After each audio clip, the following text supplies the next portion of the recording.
Hey folks, this is Randy Shea with Property Tax Watchdog Group and PropertyTaxWatchdogGroup.com. Just coming at you from right in front of the Welcome to the Village of Victor sign here up near Hoffin's liquor store and I don't know, a chiropractic place, etc. Just letting you know, Hometown Day is tomorrow and I really hope everybody comes out for it. It starts from 10 o'clock in the morning to 4.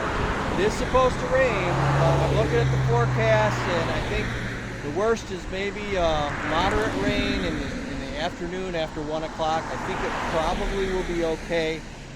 Plus there's inside locations in the village. I think a lot of them have tents and stuff. I don't think it's going to be as bad as it was with the Food and Music Festival, and I highly doubt anybody who came to that regret, even if they did have to go through a little rain. They had a great time. It was a great event. So, but I wanted to do this video and maybe highlight something that hasn't been done that I believe is really important, and that is there's a member of our community. Her name is Aimee Cain, and she's the owner of AE Gifts and Clothings, and then Artisan Market. I guess it's two different businesses, but she runs it out of number 10 East Main Street. I think that's her main location, and then she's going to get another one, I believe, another location up near the mall. Well, why am I doing this? Because she has gone all out in the last couple of years. She really reminds me a lot of, at least her heart, for the community. She reminds me a lot of Sue Stelling, who built up the Chamber of Commerce, the Victor Chamber of Commerce, and hang around Victor Day, and it became like the premier event at Victor. I know some about it because I was the co-coordinator. She needed somebody to handle the increase in the amount of people that wanted to be. I think we had a record year of vendors and just participation. The first year ever we had a big tent. 5 Star Bank, I think, sponsored that.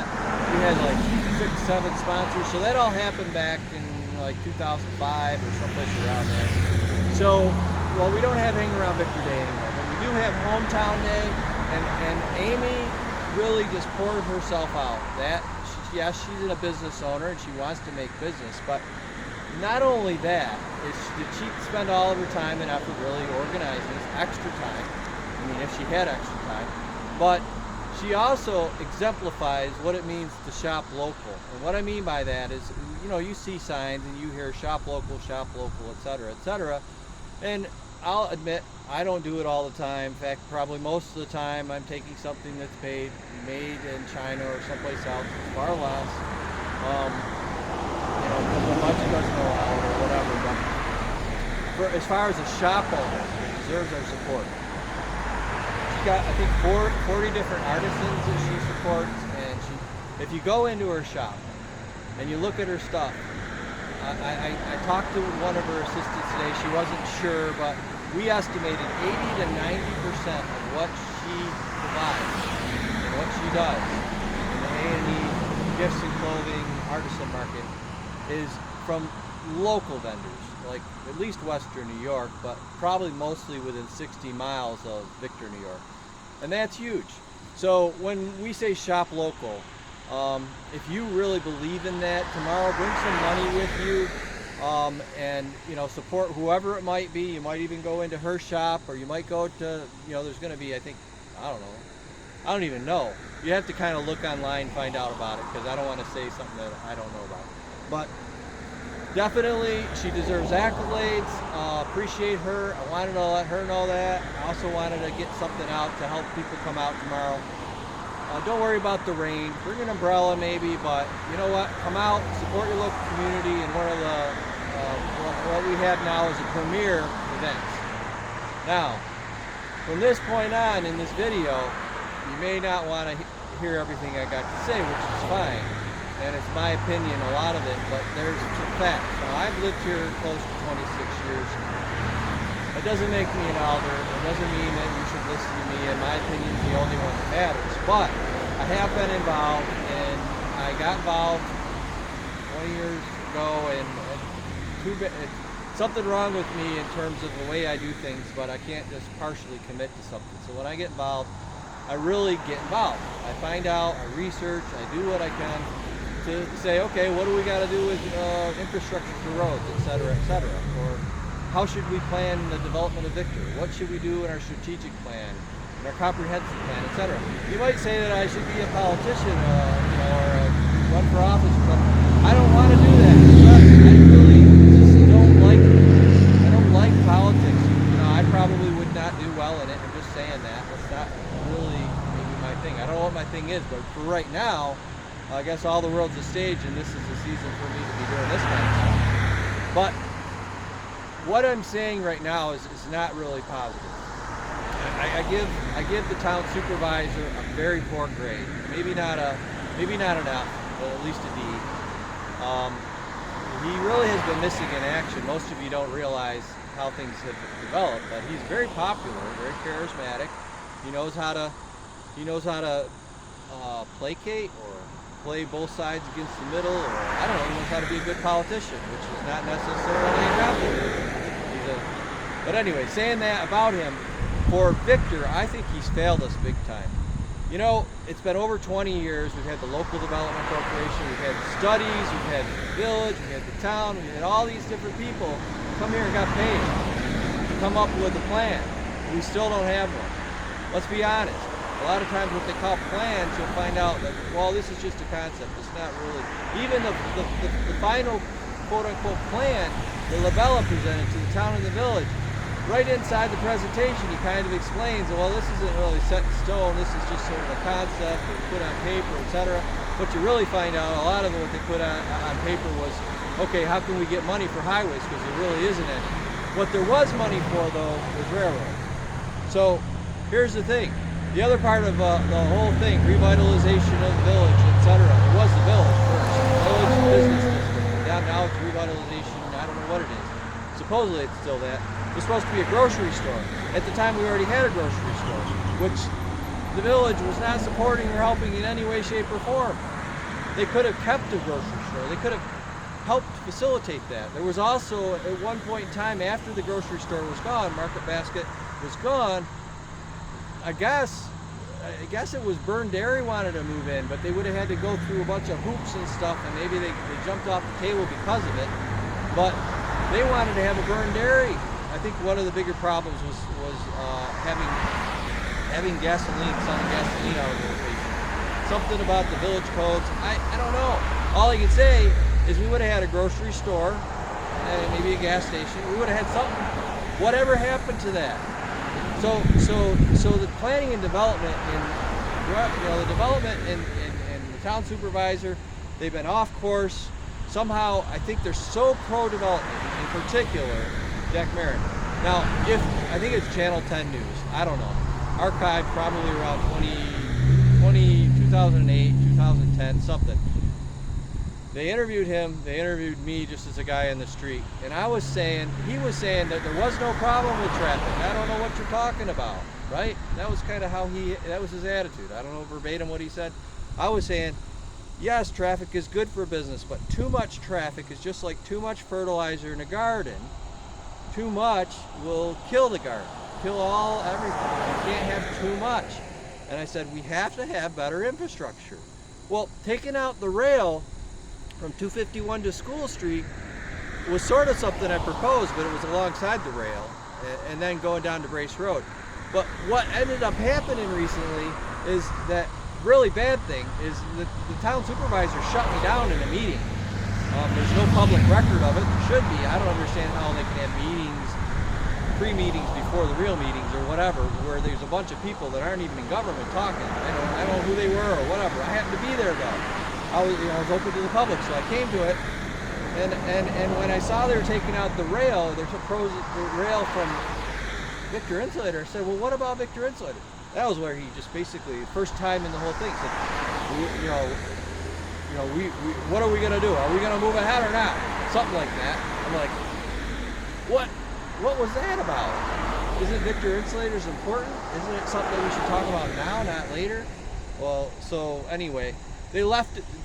Victor Insulator, the CEO in 2018 and 2019, I don't know, it was him and it was a bunch of other they knew that it would adversely impact Victor Insulators Incorporated. Jack Marren, absolutely. Okay, why was it not in the environmental impact study? Jack could have insisted that it would be in there, right?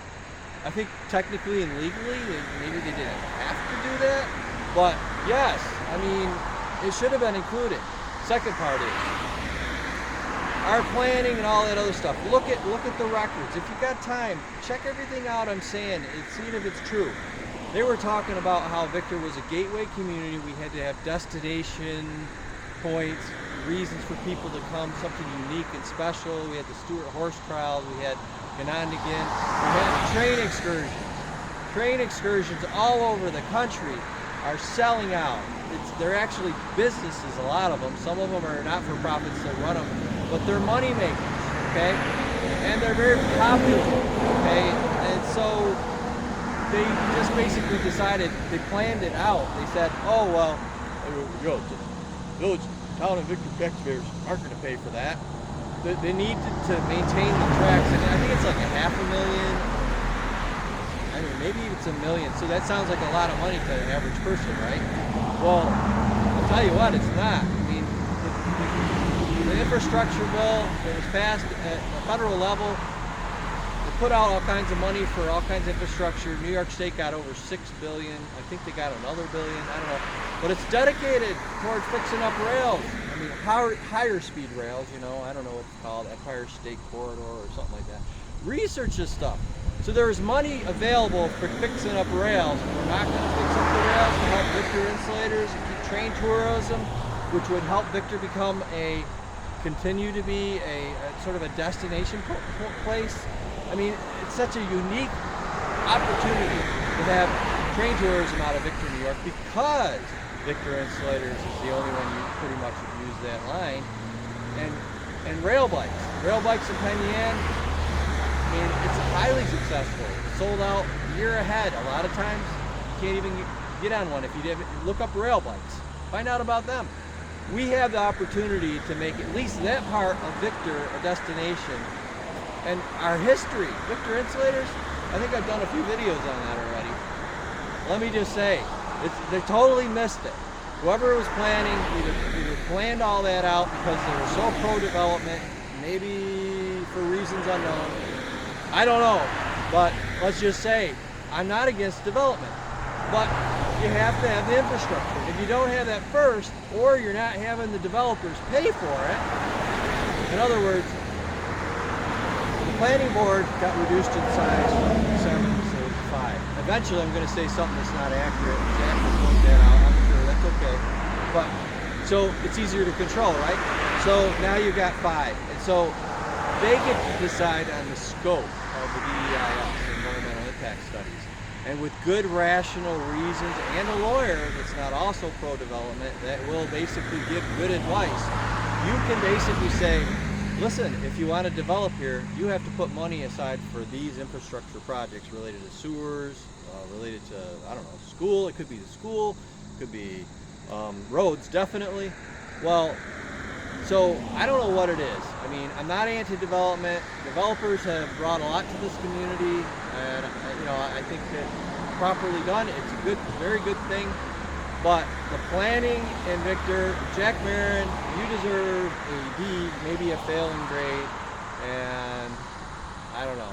I don't know where exactly the problem is. Maybe it's not with the director of development. Maybe you've got her doing all these other things that she shouldn't even be involved in because you're off, you know, doing things for the county and for the state or whatever you think you need to do or whatever. That's definitely putting some extra money in your pocket for retirement. I know that. I heard you're not going to be running for office again. I think that's very wise of you. Very wise, because Victor taxpayers, we're ready for a big tax increase. Equalization rate goes down, plummeted in the last couple of years to 79%. To get it back up to 100%, the existing property owners are the ones that are going to have to fit the bill. They're the ones their assessments are going to go up, and I doubt that the tax rates are going to drop down, so that means tax levies are going to go up, your taxes are going up. Get involved, pay attention, the stuff affects you. Who's going to pay for all this infrastructure? Shouldn't we keep the rail for Victor Insulators? Lots of questions. All right, come to Hometown Day though. Forget about all that. Have a great day. Support your local shops, local vendors, local businesses. Thank you, Aimee, for all you've done and probably will continue to do. And also, thank you to Sue Stelling. I don't think you got enough accolades in the time that you were doing everything you did to make this community a better place. Have a great day.